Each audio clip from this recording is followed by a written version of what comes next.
তোমরা যারা শুনতে চেয়েছিলে না আমি কেন বিটিএসকে এত ভালোবাসি, বিটিএস কেন আমার জীবনে এত প্রভাব ফেলেছে, তাহলে শোনো। যেদিন থেকে আমি এই জিন নামক মানুষটাকে চিনলাম সেদিন থেকে কেউ আমাকে অসুন্দর বললে আমার আর কষ্ট হয় না। কারণ জিনপ্পা আমাকে শিখিয়েছে হাজারটা সুন্দরের মধ্যে নিজেকে খুঁজে নিতে। এখন আমি হাজারটা সুন্দরের মধ্যে নিজেকে সুন্দর ভাবি। আর এই মানুষটার জীবন কাহিনী যেদিন থেকে আমি শুনেছি সেদিন থেকে নিজের উপর কোনো আর অভিযোগ নেই। এই মানুষটা আমাকে আত্মবিশ্বাসী হতে শিখিয়েছে কীভাবে হাজারটা খারাপ পরিস্থিতির সাথে লড়াই করতে হয়। ভি নামক এই মানুষটা আমাকে শিখিয়েছে কীভাবে লড়াই করে জীবনে সফল হতে হয়। ভি বলেছিল, নিজে গর্বিত না হওয়া পর্যন্ত কখনো থামবে না। তুমি এই পৃথিবীর সুন্দর একটা ফুল, সফল হতে হলে তোমাকে পরাজিত হতে হবে। এখন আমি জীবনে সফল হওয়ার জন্য লড়াই করতে আর ভয় পাই না।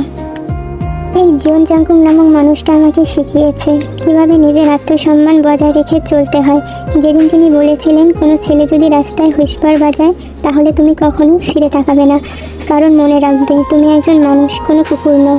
সেদিন থেকে রাস্তায় কেউ শীষ বাজালে আমি কখনোই ফিরে তাকাই না।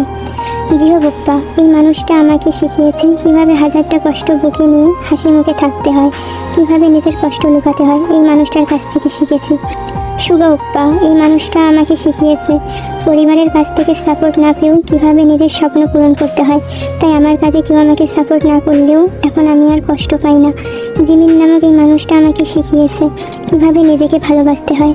হ্যাঁ, এই কারণেই আমরা তাদেরকে এত ভালোবাসি। অতঃপর শেষে একটা কথাই বলবো, তাদেরকে পছন্দ করো না সেটা তোমাদের ব্যক্তিগত সমস্যা, তাই বলে তাদেরকে খারাপ বলবে না।